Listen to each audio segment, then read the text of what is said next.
latest report from FIDA Kenya that is backed by the UN Trust Fund, yes, indicates that 80% of those who suffer this kind of violence do not report. The question is, why do they not? Is it a gap in terms of policy and legislation, or is it the lack of willingness? Looking at the Kenyan space, we're still looking at this kind of abuse as still a soft crime. Tonight, we address that, and we are talking to nothing other than Mercy Muthoni Kamau, who is the lead consultant, Technology Facilitated Violence Against Women and Girls, FIDA Kenya, as well as the UN Trust Fund. Thank you very much, ma'am, for your time. Thank you, Regina. Now, let's start off by unpacking exactly what does technology facilitated violence against women and girls look like in the Kenyan scope today, and who is most affected? Okay, let's first appreciate that Kenya is one of the countries that has really embraced technology, which is a good thing, because in terms of economic empowerment and all the other aspects of economy, technology is really helping us. But now this technology is coming with a flip side.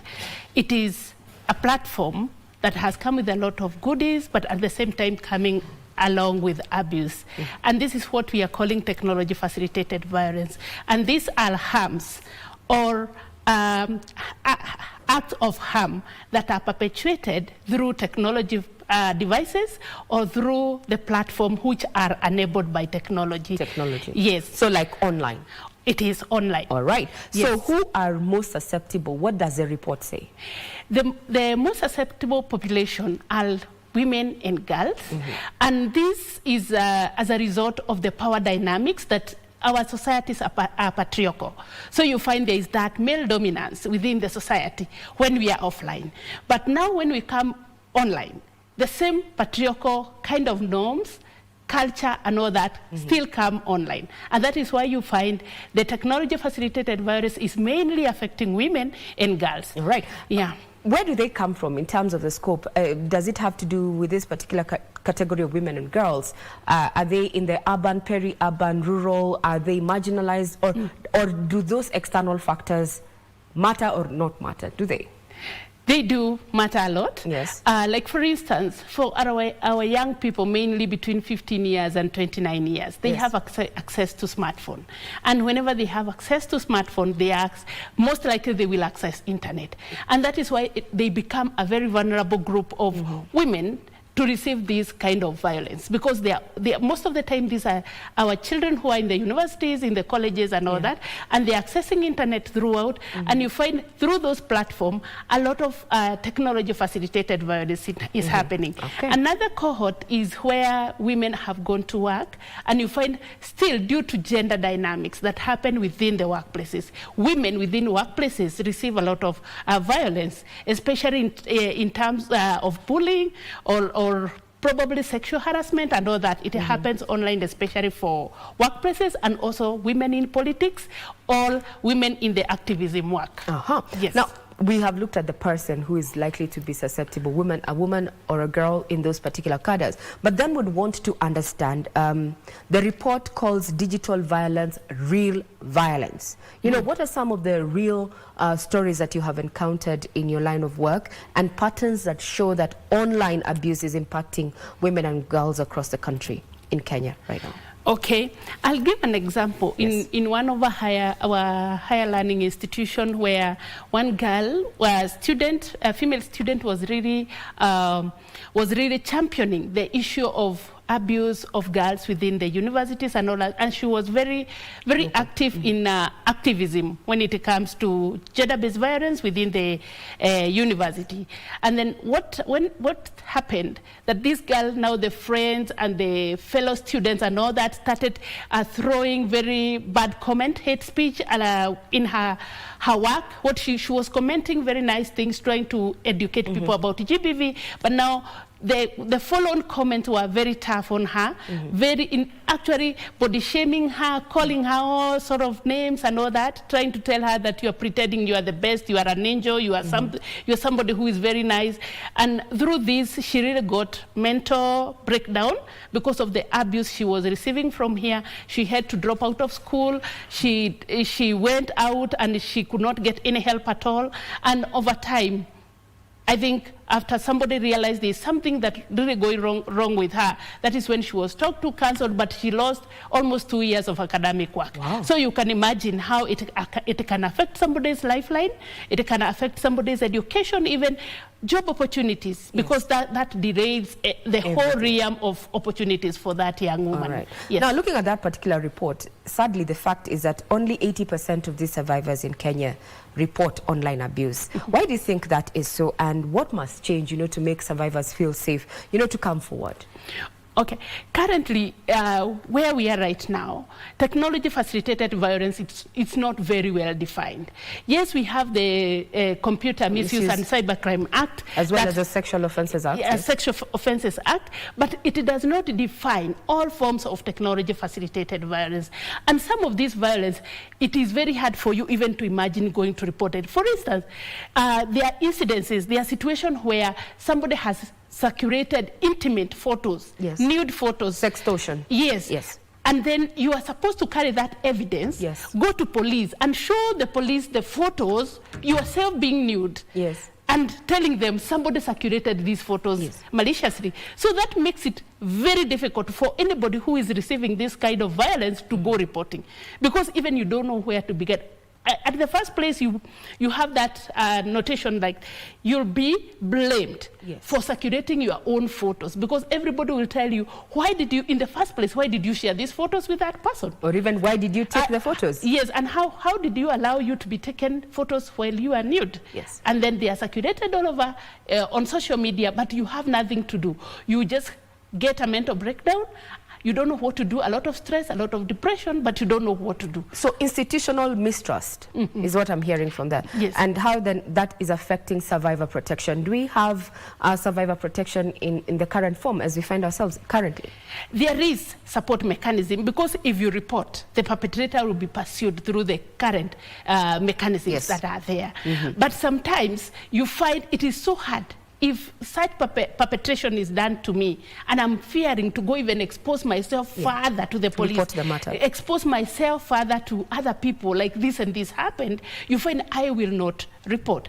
Other form of technology-facilitated violence, especially the ones that are being perpetrated by artificial intelligence, there are no provisions within our current laws, our current legal frameworks. You find there is nothing. So sometimes even when you go to police, they have to really look into this law, look into this law, look into the other law, just to see where does this one fit in. So there is no single law that addresses technology-facilitated violence. And maybe that would be one of the recommendations. Could there be, because technology is built and it's nowhere to go, it will remain with that. So we need to have reforms in this particular, in as far as legislation and policy reform is concerned, because what you're talking about is that we have not fully defined, in as much as we have the Cyber Crimes Act, the Sexual Offences Act, just to name but a few, especially also the Data Protection Act. Yes. Yet survivors are not coming out to report this issue. Yes. Yes. So how does Kenya compare, with other countries? Because I can see this report was also done in Nigeria. How do we compare? I think Kenya, we are doing very well.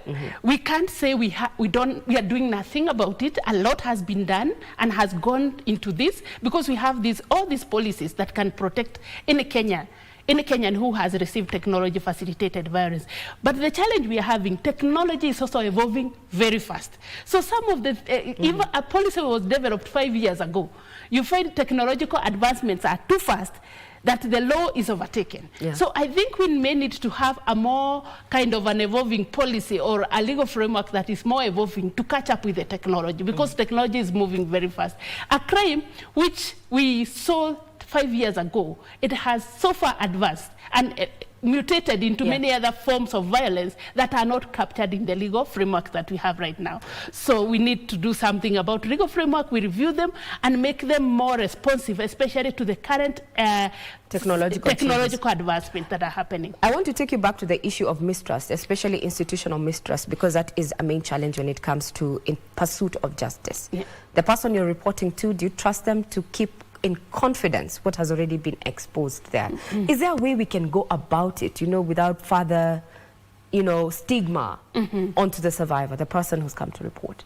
Yes, there is a way, and I believe if multi-stakeholders sit together, they can come up with a very elaborate reporting mechanism that will provide protection of the survivor, that will provide data protection through the whole process of reporting, so that if I narrated the story in this police station, I don't have to be told to go to the next, to the judge, to who to narrate the same story, so that we can narrate only the story once, and the whole evidence is moving with me. Even when I'm going to the court, the evidence is there, so that I don't have to repeat it again and I don't have to narrate it again, because sometimes it's so hard.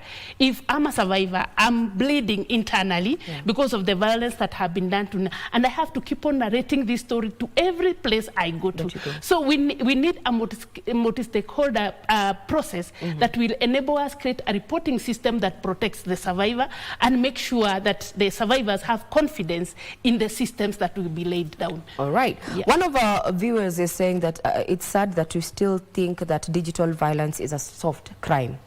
In your line of work, Mercy Muthoni, what do you think about those sentiments that have been shared? Yes, that is very true. Many people are taking it casually, not knowing the harm it is creating to the person who is receiving that. Actually, the casual term is, today you're trending, tomorrow someone else will be trending. Yes. Are we being enculturated to accept this kind of digital violence? Actually, as I said earlier, it is the same offline. Abuse that are happening are being perpetuated now within online, and we try to normalize them. We are trying to make them as normal as a usual thing, which should not be the case. It is a crime, it is a crime, and we shouldn't agree that because now it is online, we accept and we move on. No, I don't think it should be like that. If somebody is violating me online, it should be a crime, and it should be treated as such. When you look at the statistics when it comes to women-driven businesses, women-driven content, it's actually of commercial value on this particular platform. But the question is, what accountability measures should such platforms take to protect women online? Are they doing enough in your capacity?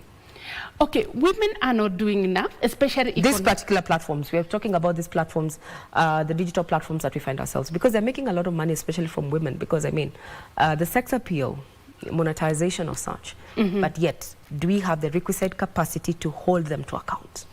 We don't have the requisite capacity because especially the tech companies, they are already in business. They are in business. And the more followers they have, the more views are there, the more they are making money. And what we are seeing, we need to hold them accountable. The tech companies need to be held accountable to be able to put safety measures within their platform to ensure that this kind of violence are not happening within their platform. Because they have the capacity, they can filter all the bad content that is coming within their platform, and if it is sensed to be content that is likely to cause harm to the person receiving it, it should be censored and not delivered to the recipient, so that we censor it out. Where do the men come in this particular conversation? Because we are living in a society and a community. We cannot go this journey only as one gender. What import will it have to have men also join this particular initiative? Yes, men need to be on board because we are living together in the same community. They are allies in the whole process. If they understand, probably, if I body shame a woman, what impact does it have? They will not body shame. So we need to bring them on board. They become the ally in the whole process. We do community awareness such that embraces both men and women, and they become part and parcel of preventing and responding to this kind of violence. I'm so happy that sometimes when this is happening online, you would see some men come up and say, can you stop this? Maybe somebody is doing something which is very wrong. Somebody is being given very bad comments, and you see a man just jumps in and says, no, can we take care of each other? Can we support each other? Please, can we stop this? And you see that is being responsible. We need all of us, both men and women, we need to be responsible when we go to online platforms. Now, some of the reports indicate that Kenya is recording a high number of the incel community is growing online. And this has been linked to gender-based violence, like even on the physical platform. And the communication is using emojis and such, that those who are in this particular group or society get to know what is being said, well, those who are not would not understand. So from where you sit as FIDA, what are you doing to, you know, empower women to get to understand, you know, how far the technology has gone? Because you may be a subject of conversation that you do not know what is going on. So how are we empowering women on that ground?